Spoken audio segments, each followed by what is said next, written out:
గోదావరి అండి. కూటమి ప్రభుత్వం పనితీరు ఎలా ఉంది? కూటమి ప్రభుత్వం పని చాలా బాగుంది. ఏ రకంగా బాగుంది సార్ ఈ ప్రభుత్వం వచ్చాక? కూటమి ప్రభుత్వం అంటే ఆ ఇచ్చిన హామీ ప్రకారం మొత్తం అన్నీ కూడా సక్రమంగా చేశారు.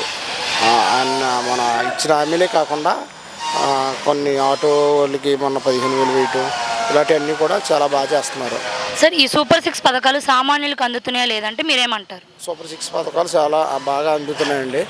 ప్రజల్లోకి అందరికీ అందుతున్నాయి. సార్ మరి గత ప్రభుత్వం వాళ్ళు ఏ పథకాలు సామాన్యులకు అందట్లేదని ఆరోపణలు వ్యక్తం చేస్తున్నారు. అందుతున్నాయి, బంగారులాగా అందుతున్నాయండి. ఎవరిని అడిగినా శుభ్రంగా అందుతున్నాయని చెప్తున్నారండి. జనం చాలా హ్యాపీగా ఉన్నారండి. అసలు కూటమి ప్రభుత్వం వచ్చాక చాలా హ్యాపీగా ఉన్నారండి. వాళ్ళు ఏమంటున్నారంటే ఇప్పటి వరకు జరిగిన పనితీరు మొత్తం టోటల్గా ఫెయిల్ అయింది ప్రభుత్వం అని ఆరోపణలు అలా అనుమానం అపోహలు అండి. అవన్నీ ఏం బురద వేయటం కోసం మాట్లాడేవి.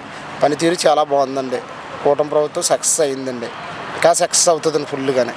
అన్ని పథకాలు కూడా చంద్రబాబు నాయుడు గారు అనుకున్న దానికన్నా స్పీడ్గా చేశారు. సార్ డెవలప్మెంట్ పరంగా ఎలా ఉంది? డెవలప్మెంట్ కూడా చాలా బాగుందండి. ఓకే, లోకేష్ గారి పనితీరు ఎలా ఉంది సార్? నెంబర్ 1 అండి. అసలు సార్ విద్యా రంగంలో ఎలా ఉంది? బాగా చేస్తున్నారండి. ఓకే సార్, ఫ్యూచర్లో లోకేష్ గారు సీఎం అయ్యే ఛాన్స్ ఉంటుందంటారా? ఖచ్చితంగా ఉంటుందండి. 100% ఉంటుందండి. డిప్యూటీ సీఎం పవన్ కళ్యాణ్ గారి పనితీరు ఎలా ఉంది? బాగానే ఉంది సార్. మీ అనుభవంలో పవన్ కళ్యాణ్ గారి లాగా సొంత డబ్బు ఖర్చు పెట్టే నాయకుడిని చూసుంటారా? చూడలేదండి.